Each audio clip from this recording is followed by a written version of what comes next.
All right. Oh, that's... Hello and greetings and welcome back to our little problem child of the week here.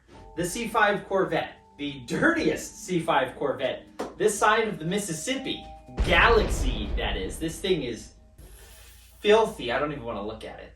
Anyways, the C5 Corvette. Now, if you guys saw my last video with the C5, we went on a little drive. It wasn't that little. We were thrashing around. Well, it was 80 degrees outside, and now it's like 40. Welcome to New Hampshire. We went on a little drive, and the C5 started acting up a little bit towards the end. Now, during a lot of the drive, the clutch was like sticking towards the bottom. Now, thank you guys all for the comments. A lot of you guys said that it could be the clutch master cylinder or there was something else. And a lot of you said that I might have to change it. Now, we're not going to be changing it today. We will be doing it soon. I just don't have the proper supplies yet to do that. But we also bottomed out pretty good when the camera wasn't rolling during that drive. And then on the ride home, it was like the car was vibrating a little bit. It didn't feel quite right. So today we're gonna jack up, well first, we're gonna wash this filthy piece, I almost said filthy piece of meat. We're gonna wash this filthy piece of fiberglass so that I can not be embarrassed to show it on camera. And then we're gonna jack it up all the way up, all 4 tires off in the air. We're gonna take a look at everything down there and make sure there's no damage. Because it's also now making a noise from what sounds like the right rear, which will go around the block and I'll show you. Or not show you, I will allow you to hear it. Wow. Yes, first thing we're gonna go for a drive so I can see if you guys can hear, or I can make the car produce the sound that it was making just the other day when I took it out just around the block. Just wanted to drive it, it was a nice day. It almost sounded like when you have rust on your rotors, but it wasn't constant, and I hit the brakes a lot and it never went away. And there's no rust on the rotors, so I am confusion. So I am confusion.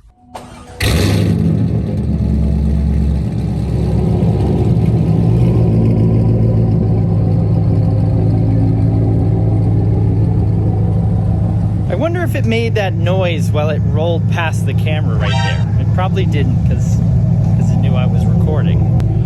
All right, let's go for a short drive.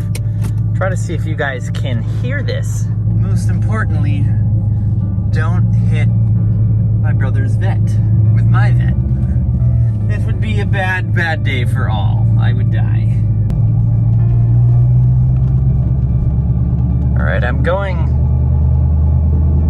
pretty slow and I'm trying to keep the revs down. But unfortunately, of course, she's being camera shy and she's not making the exact sound that it made like yesterday. Let's see if I...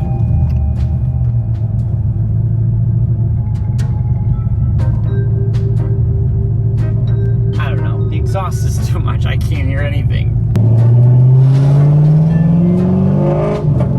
Can you guys hear it? Well, yeah. That was pretty useless. So we're gonna go ahead with jacking the car up, but first, it's wash time. It is bath time for the vet. Now, before we wash, I get all sorts of questions about what supplies I use to detail the vet. Well, I don't really detail the vet. All I do is I try to do it at least once a week. I wash it, I vacuum out the interior, but I'll show you guys what I use to wash in case you guys want to use the same stuff. I have no complaints about the stuff I use. This isn't sponsored or anything. No one sent me this stuff. It's really just all supplies that I either get off Amazon or Walmart. So first, the soap is this Purple Power stuff. If I'm not using that, I'm using this Armor All. They're both wash and wax, 2-in-1 things. Probably not the best. It's definitely not the most professional stuff, but it works. To clean the rims that get nasty, I use this Black Magic. I know it says chrome on it. It does the same thing. For the tires, this works especially good if you have white walls or white letter tires. This bleach white from Black Magic stuff, this thing works amazing. And then I just use a tire scrubber like this that's kind of shaped so you can really get in the grooves with this thing. And to dry it all off, I use this Rain-X, why can I not think of that? Chamois. It is a chamois I use this just Rain X chamois. That thing works good. I'm on my like third one of those. And as far as a mitt, it's just a basic, well, this isn't the one I always use. This is a really dirty one, but it's really just a basic wash mitt. But I'll include a link to all this stuff down in the description should you want to check it out. But it's time to wash. Yeah, I help you guys, huh? What are you doing? What are you doing, young man? Huh? Hey. Hello.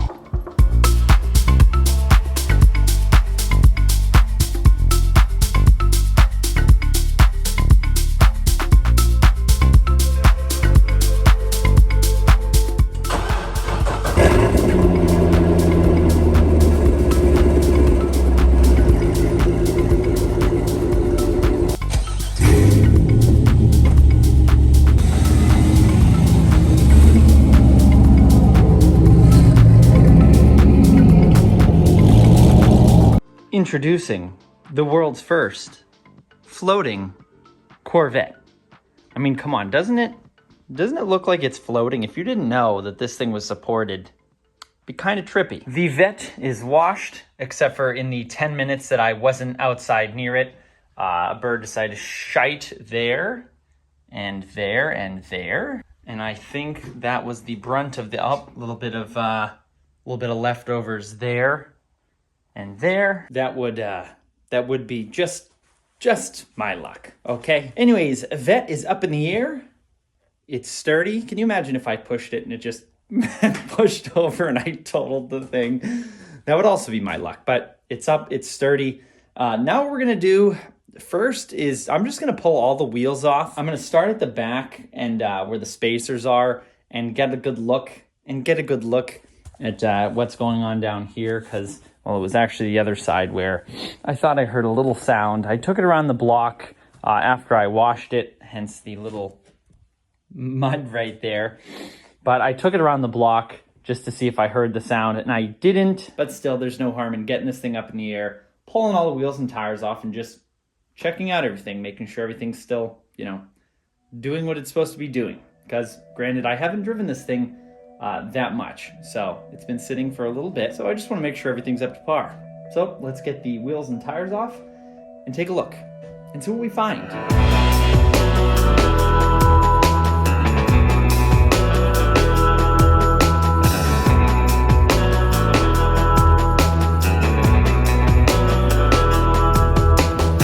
Well, she's all up in the air, and I actually think it looks really cool for some reason when there's no wheels and tires on it, just the body.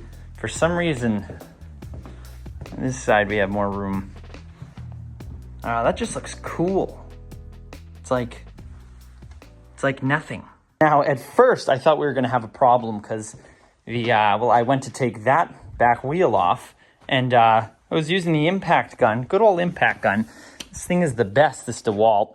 I'll include a link for it down in the description below. I use this thing, God, all the time. That's why you can tell it's so beat up. But I was trying to take the lug nuts off of that side, and they weren't budging. So I was like, oh man, this video is going to take a bad turn for the worst. All the lug nuts are going to be seized or something. But I just didn't have the gun on the highest setting. So once I clicked it up to 3, everything came off perfectly fine. And at first glance, everything looks to be all right.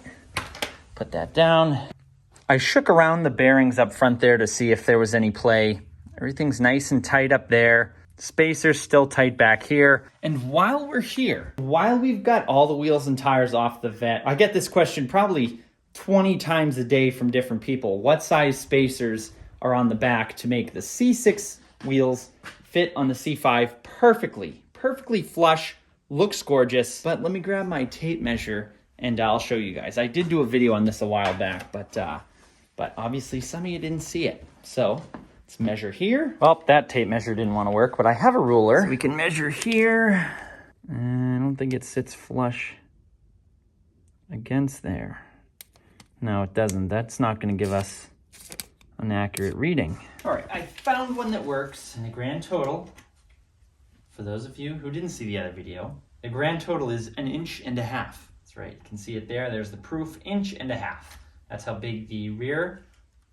Got to make sure it's hub centric. If you're gonna do it. You do not wanna run a spacer this big that is not hub-centric. That is asking for a problem. And these ones have held up extremely, extremely well. I have not been easy on them.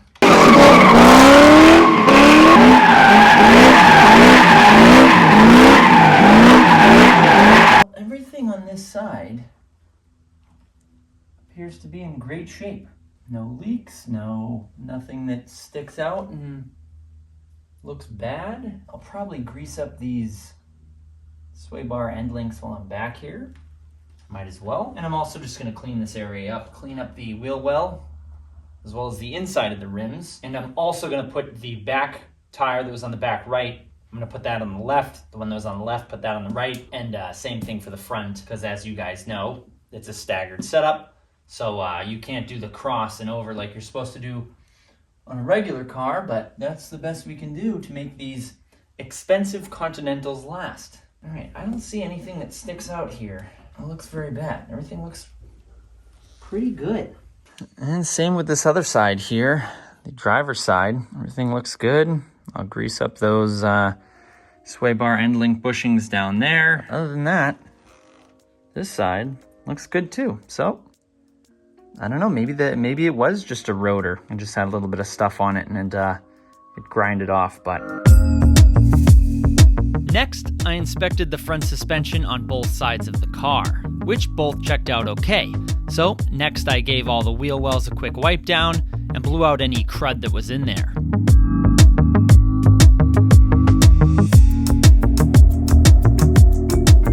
All right, well, I've cleaned up all the wheel wells, brake calipers, which was kind of a mistake because there's none under there, but on this side especially you can see I think I did a little more harm than good. The calipers, as they are chipping a little bit, and wiping them down, even though I tried to be as gentle as I could, just ended up flaking a little bit off, which sucks. I'm probably gonna replace the brakes on this thing soon anyways, and when I do that, I'll pull the caliper off and I'll show you guys another method of painting these things. Not that this way's bad, it's the way that I did it was bad. It was a hot day, and that's an old video, and it was a pain when it shouldn't have been.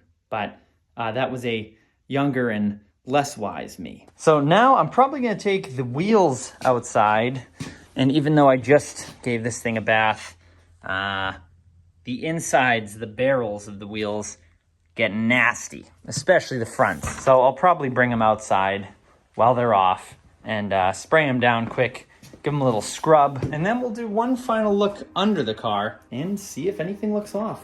Seeing as though I used all the Black Magic wheel cleaner I just showed you at the beginning of the video when I washed the outside of the car, I just used some Simple Green to clean up the inside barrels of the wheels.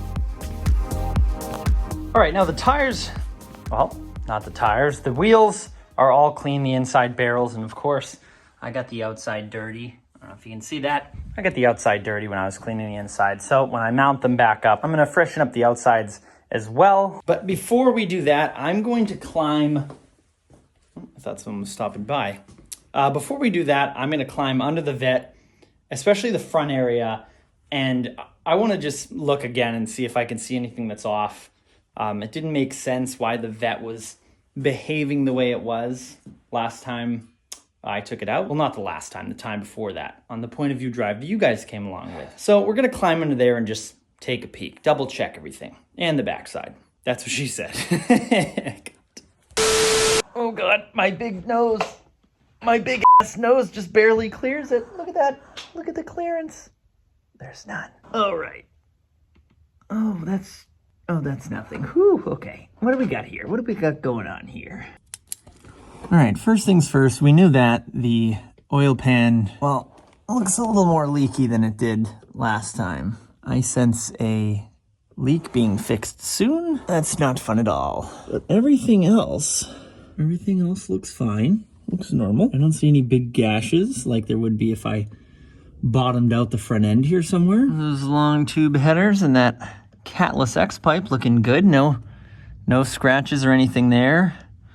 Yes, I know. Some of you guys are going to point out, why is that down like that? Well, if you look, there's nowhere else to put it. And you can watch the other video where I installed these long tube headers, which is a great and very entertaining video. You'll see why I had to do it that way. But nothing wrong with the pipes back here. I originally thought maybe on that drive that I bottomed out and hit one of the headers, but it doesn't look like it. Nothing down there.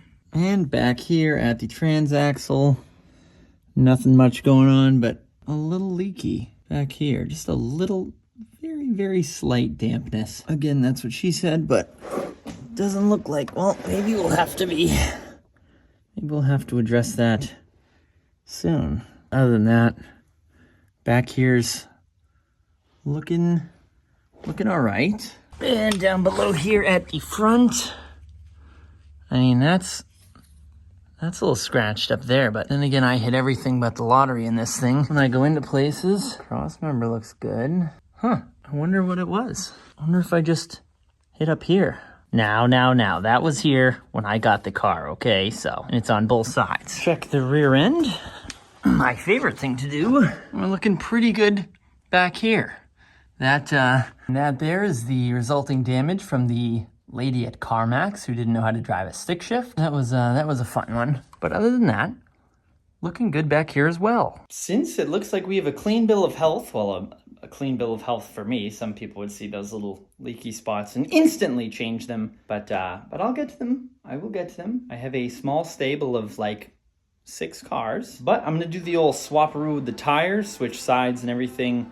Bolt these back up. I'm going to also recheck the torque on the wheel spacer in the back here. Not that I'm worried about it, I just want to double check it while it's out and exposed like this. And then we'll get the car back on the ground.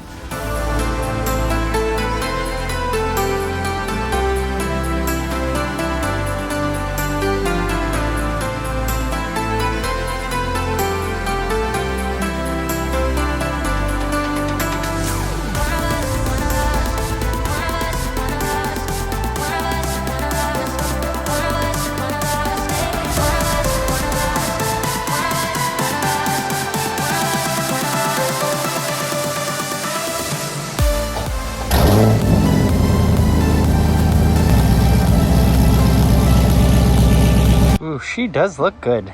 Man, do I love this car. Just so cool. I don't know, there's just something about this thing. I love it. All right, guys, well, that is gonna be a wrap for today. I'm surprised how good everything looked under there. I haven't had the wheels off since almost around a year ago, actually coming up, like almost exactly a year ago. When I got the new tires. So it actually was well worth it to take the wheels and tires off, take a look at everything, see how everything's looking. I should have looked at the brakes more. Now that I'm thinking about it, I should have checked how much pads I had left. Regardless, like I said, I'm gonna be changing those anyways because they create way too much brake dust. I don't know if there's a different pad I can use, but I'll be sure to give you guys an update whenever I drive this thing, if everything seems all right or not. I will be sure to let you guys know. Anyways, we'll see you next time. I'm gonna go clean up my mess now. Happy motoring.